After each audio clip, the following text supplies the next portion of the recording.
Bien, y tal como lo anunciamos, se encuentra con nosotros Luis Iberico, presidente del Congreso de la República, pero entiendo que estás aquí como militante, además secretario Ejecutivo Nacional de Alianza para el Progreso. de Alianza para el Progreso. Así Bueno, es. bienvenido a Gracias, Panorama. Rosana, muy amable. En febrero, en diciembre y en enero, la popularidad o el respaldo de César Acuña, según la encuesta de Ipsos Apoyo, era de 13 puntos. Ha bajado 7, está en 6. ¿Esto qué significa? Que las justificaciones, las versiones, las respuestas que se han estado dando a todas estas acusaciones de plagio, usurpación de autoría, regalos de dinero, pues no han caído bien y segundo, no han sido creídas. Bueno, antes que nada, respecto a mi condición, yo estoy acá como militante del partido, estoy como dirigente ejecutivo nacional de mi partido y como candidato también. Sin embargo, Rosana, y permíteme hacer este paréntesis, soy perfectamente consciente de mi cargo de presidente del Congreso de la República. Bueno, eso me lleva a actuar con un nivel de ponderación y de mesura que creo siempre lo he demostrado. Aún así, no abdico de asumir el compromiso partidario que yo ostento. Bueno, pero es difícil, ¿no? Digamos, en este momento, ¿cómo distanciar o cómo separar esos dos cargos? Soy una sola persona, pero tengo muy en claro, el Congreso de la República está por encima de las coyunturas electorales, el Congreso de la República está por encima de los partidos políticos y ahí mantendré la conducta democrática, pluralista, que creo yo todo el país es consciente, me ha venido caracterizando a mí y a mi mesa directiva. Toda esa seriedad con estas respuestas, en algunos casos incluso ya tragicómicas, del candidato presidencial Acuña? Las acusaciones contra César Acuña vienen prácticamente desde que anunció que dejaba el gobierno regional de La Libertad para postular a la presidencia de la República. Ha sido fuego graneado, como se diría, y aún así mantenerse en 6 puntos, que es una baja, no lo voy a negar, de todas maneras revela que hay un sustento en la candidatura de Acuña y que nosotros, como tú lo estás mencionando, Rosana, tenemos que reestructurar nuestra estrategia para responder con mayor claridad a la ciudadanía, al pueblo, acerca de todas estas acusaciones que han venido siendo respondidas una tras otra. Pero no me parece advertir un reconocimiento de errores, que en este caso no estamos hablando de un error de mala comunicación. De repente el error está en no decir la verdad. Y respecto a lo otro, vamos, tú eres periodista de profesión también, ¿no es cierto? Entonces, esto de que el cargamontón, o sea, cuando hay un candidato, hay que pues empezar a mirar todo y ponerle los reflectores. Como le está tocando a Julio Guzmán ahora. Como estamos tocando a Julio Guzmán, como la semana hemos hecho sobre el candidato Orión del APRA, o todo lo que puede estar pasando en el Callao también, sí, o sea, pero de todos los candidatos. El caso de Acuña es bien especial, ¿no? Por momentos parece que se convierte en el centro de gravedad pero resulta ser un ataque del periodo de electoral. Y hay que responder como tú bien lo dices. Y en eso tenemos que trabajar duramente. ¿Es el momento de pedir disculpas y decir ya la verdad? ¿Sobre qué? Sobre el plagio, porque a ver, de repente tú no puedes ayudar a entender la diferencia entre plagio y copia. No, pues ahí lo que se refería en ese momento, y lo aclaró creo Nel Townsend, es que lo que se estaba tratando en ese momento en el jurado era la supuesta copia del libro de este profesor universitario.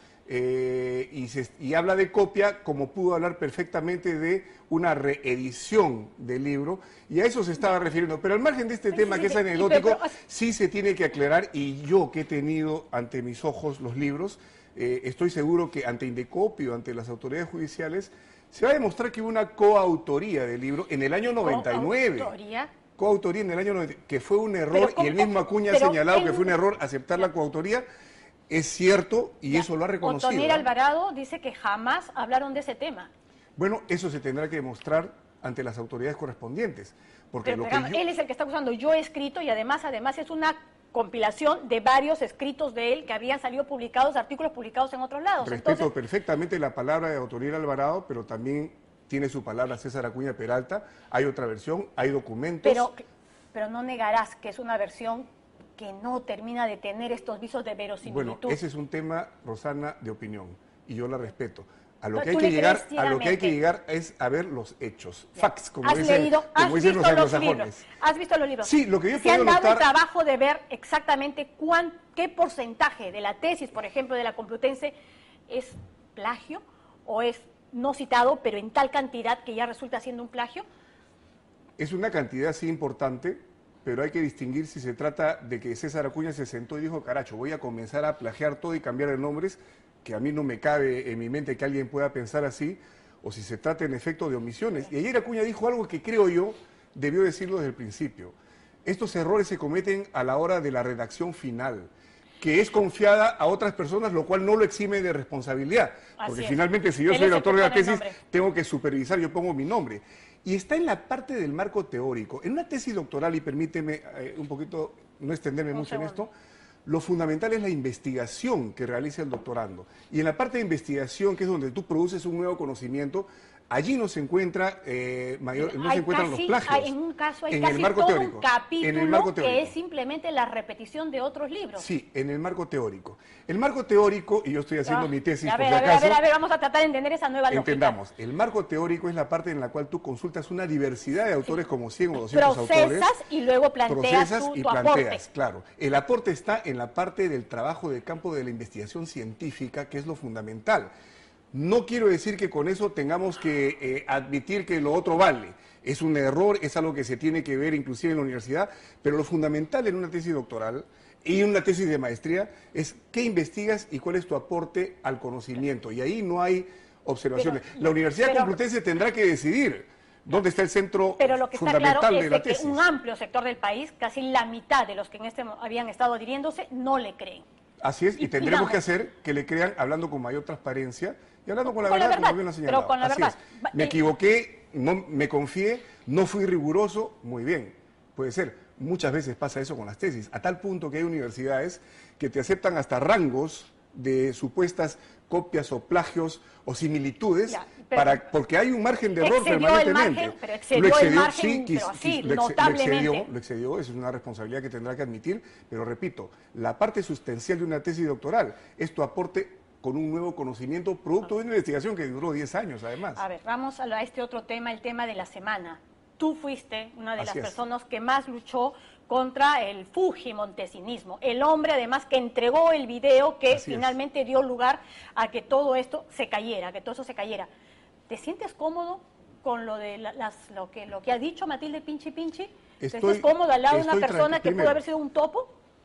Los colaboradores eficaces no son pues los pitonizos del oráculo y todo lo que dicen es palabra sagrada y es revelación divina. Bien relativo, ¿no? O sea, en esto sí dijo la verdad, cuando caen todos los que no te gustan, y cuando está un amigo, ahí sí no vale la palabra de Pinchi Pinchi. No es que lo diga yo, es que Rosana, este tema pasó hasta por 3 comisiones investigadoras.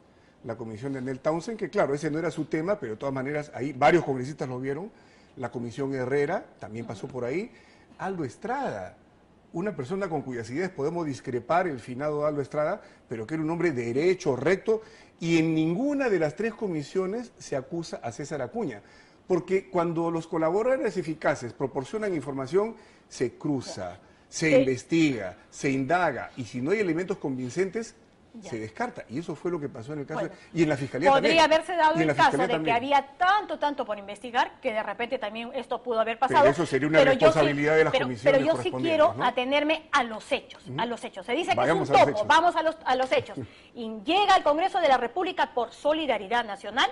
Y inmediatamente después se declara independiente y es parte de una bancada en la que la mayoría de los que la integraban eran también gente que había sido contactada por el CIN y que formaban este bloque de independientes, porque obviamente pues ya era cada vez más escandaloso la cantidad de gente que terminaba de congresistas que se pasaban para el otro lado, ¿no es cierto?, para Fuerza 2000. Pero mira, ya electo no fue a las coordinaciones para la marcha de los 4 suyos, ahí sí, ya no. Una vez que juramenta, hay las votaciones, ¿no es cierto? Por ejemplo, para formar una comisión por todo lo ocurrido en los hechos del Banco de la Nación, César Acuña, abstención. Para investigar los ingresos de Montesinos, César Acuña, abstención. Moción para que el ministro del Interior venga a explicar lo que ocurrió en una conferencia de prensa, esta de las armas de la FARC, vota en contra. Y cuando se tiene que ver en la vacancia tras la renuncia del FARC, se abstiene. Para las elecciones, para la presidencia, en este caso cuando sale Marta Hillebrand, pues toda la oposición queda en que van a mostrar los votos. César Acuña no lo hace. ¿Todos esos hechos no te hacen dudar y suponer que efectivamente fue un topo? Mira, en esa época había obviamente los que estábamos en la línea de fuego. Y estábamos combatiendo abiertamente al gobierno de Fujimori y Montesinos. Había el oficialismo, que estaba trincherado también, y habían los términos medios, y no todos tenían por qué asumir una u otra actitud. Dentro de ellos habría topos. Pero esto no es término medio. Dentro de ellos probablemente había topos. ¿Qué pongo yo en el otro plato de la balanza? Porque hay que poner los dos. Algo que un asesor acaba de cuestionar, pero que es cierto, yo lo vi, yo lo viví. y es que gracias a la intervención de César Acuña, único congresista de una subcomisión investigadora, justamente sobre el video Curi Montesinos, es que logramos ese dictamen en minoría, sin el cual no se hubiera podido debatir una denuncia, hacer una denuncia contra Curi, contra Montesinos y contra todos los que resultaban implicados. Y el Pleno, inclusive, gracias a ese dictamen en minoría, lo pudo hacer. Entonces, ¿cómo se explica que un topo pero ahí entra de pronto cambie, otra acción? Ay, claro, de pronto cambie y justamente permita hasta la huida de Fujimori a Brunei y después a Japón? Gracias a eso. El mismo asesor si fue explica tibio, cómo se manejó todo esto y la presión que hubo. Que tiene una versión de las cosas. Puede tener una versión de parte, pero es el asesor que escribió además ese informe y que el otro terminó firmarlo. Los informes. Claro, pero antes de firmarlos imagino que los leen. ¿Y por qué creemos este caso, que no lo leyó? ¿Porque no lo leyó, dice el señor? Pero no quedó ahí. Cuando tienen que entregar este informe, Acuña personalmente retira, omite, cercena una parte de las conclusiones. ¿Y cuál es la que él omite? Que se pase por encima de la etapa de investigación y se pase directamente a la acusación. Eso lo que iba a provocar es un vicio de nulidad. Y lo hace junto con otros 3 fujimoristas. Juntos firman ese acuerdo. Entonces, esa es una parte que narra un asesor y que tendrá que constatarse con la realidad. Consta en los documentos y entiendo que consta en las votaciones, pero además en la presentación en las actas también, y entiendo que tenemos una copia que te la voy a hacer llegar después. Y yo prefiero primero analizar y después sacar mis conclusiones. Pero lo cierto es que el objetivo se cumple. Con o sin esos cambios, el objetivo se cumple. Porque gracias a eso se logra denunciar que era el objetivo que perseguimos. No sé por qué lo habrán observado esa parte. ¿Todas estas abstenciones no te generan ninguna duda? Que él no estaba pues en la... No era un político de perfil alto, Rosana, yo realmente no... Pero tampoco comprometido. No está, y no tenían por qué estarlo, todos no tenían por qué estar en la misma trinchera de combate. Oye, algunos estaban acá, y otros estaban en el medio. Solidaridad nacional y termina al costado de otras personas. Se independizan y se ponen al centro. En el momento preciso. Cosa que obviamente a mí tampoco yo hubiera preferido que adoptara una posición más contundente. Pero por último, la actitud que toma al final borra todo ese momento de abstención, de dudas o de no quererse comer el pleito, porque también había congresistas que miraban para acá, miraban, y recuerda que Acuña recién estaba entrando a la política. Y todo eso es además posterior al video Curi, ¿no es cierto? Ya, o sea, digamos, la época en la que eran posible poder captarlos era justamente desde que sale elegido hasta que viene la fecha de noviembre, ¿no es cierto? Noviembre del 2000. Obviamente es en ese periodo donde se empieza a mover como topo. Cuando tú ya ves, oye, me he alineado con este, me he asociado con este y se está derrumbando el imperio, momento de lavarme las manos. O sea, si vamos a ser suspicaces... Eso también es un análisis personal que lo podemos hacer, ¿no? Y te lo digo. Y bienvenida sea la suspicacia. Yo sí confío en él, yo creo que no estuvo en efecto en la primera línea de combate, no tenía por qué estarlo. Muchos congresistas... No tenía por qué estarlo, o sea, digamos... No era obligatorio me extraña escucharlo de ti, porque digamos, no es que en yo no esa le puedo época, exigir, no le puedes exigir, pero se necesitaba que todos pudieran comprometerse justamente por la situación que estaba viviendo el país. No todos mantuvieron ese compromiso. O sea, si vas a ir detrás de un líder, pues lo ideal es saber que ese líder está a la altura y da la talla en luchas como esas. Estamos hablando de situaciones que se vieron, Rosana, hace 15 años, que yo en ese momento... Sumamente especiales e importantes para conocer el perfil de las personas, ¿no? Así es, en ese momento yo no compartía, pero luego con esa actitud, creo yo, borra ese momento en el cual estuvo en el medio quizás de la duda, en la indefinición, y yo creo que en política y eran tiempos en los que no éramos tan comprensivos pero con era un momento tal vez, en el ¿no? cual César Acuña recién estaba entrando pues a la candela de la política. En ese sentido, le doy el beneficio de la duda. Luego tuvo una acción que es la que yo te estoy explicando, la de firmar el tema en minoría. Pero que queda pendiente el tema, la que retira justamente un punto importante de las conclusiones, que César Acuña tiene un compromiso con la democracia, es un demócrata y eso no se puede poner en tela de juicio en este momento, ¿no? Por lo mismo que conozco de tu historia, ha habido momentos en los que hemos estado en algunas causas juntos. Así es. Quiero entender ese respeto y la manera en que estás siguiendo a un líder que puede tener este papel que tú dices bastante tibio en un momento tan importante, acusado del tema del plagio, que regala dinero prácticamente a cambio de votos y que no te pueda generar pues ninguna duda y al contrario, terminas creyendo ciegamente en él. Rosana, a lo largo de la historia de la vida de uno puede ir cambiando de posición y eso hay que respetarlo.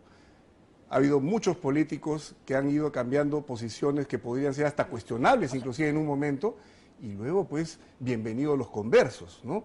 Entonces, de ahí en adelante fue otra la actitud que tomó César Acuña Peralta, y eso es lo que yo rescato, y por eso estoy en su partido el día de hoy. No me cabe la menor duda de que tiene un compromiso profundo con la democracia. Es un hombre demócrata y de eso no tengo la menor sombra de dudas. Pero todo lo otro, que es lo actual, que es el presente, hoy hemos visto hasta este título ahora de el ingeniero químico de la década. Bueno, el más destacado de la década. A mí me encantaría saber qué hecho, o sea, qué aporte ha hecho a la ciencia para ser declarado el ingeniero químico de la década. Eso lo tenemos que aclarar, evidentemente. Yo recién estoy tomando conocimiento de esto. Ha sido algo dado, me parece, por lo que he escuchado, por el Colegio de Ingenieros Químicos de la Libertad. Perú, pero del Perú, dice, bueno, lo han buscado en La Libertad, han buscado en Lima, han buscado por todos lados de donde pudo haber salido, pero en lo que él declara como su hoja de vida, dice del Perú. Tendrá que aclararse eso, Rosana. Tendrá que aclararse. Yo no conocí ese currículum. Evidentemente suena a bastante ostentoso ser declarado ingeniero químico de la década. No sé, de repente alguna mano entusiasta le hizo el currículum en ese momento. También, y si ha habido un error, el mismo que le hizo y la se tesis, hizo un error, tendrá que aclararlo de inmediato. Bien, bien. Muchísimas gracias por haber a estado ti, con Rosana, nosotros. las gracias por permitirme dar las respuestas que creo yo tenemos que dar con claridad para que la gente pueda entender lo que está sucediendo. Y bueno, vamos a seguir adelante. Bien, a ver qué pasa. Muchísimas gracias por haber estado con nosotros. Bien, nosotros hacemos una brevísima pausa en el programa y más adelante el perfil, en este caso, de Alfredo Barnechea como esposo, como padre de familia y todos los detalles respecto a su campaña. Dicho sea de paso, ha subido. De lo que estaba de 1 punto, 2 puntos, se duplicó. Ahora está en 4 puntos. Ya regresamos.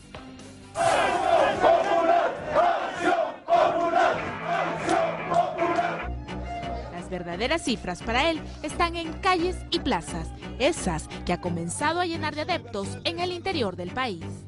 Dice que esta elección es una disputa entre el fujimorismo y usted. Esos son los dos grandes modelos. Por eso yo invito a la señora Keiko Fujimori a un debate. Algunos lo llaman lord o príncipe. ¿Qué dice? No, nada que ver. Él es un provinciano. Ha crecido en La Chacra, ha crecido en Ica.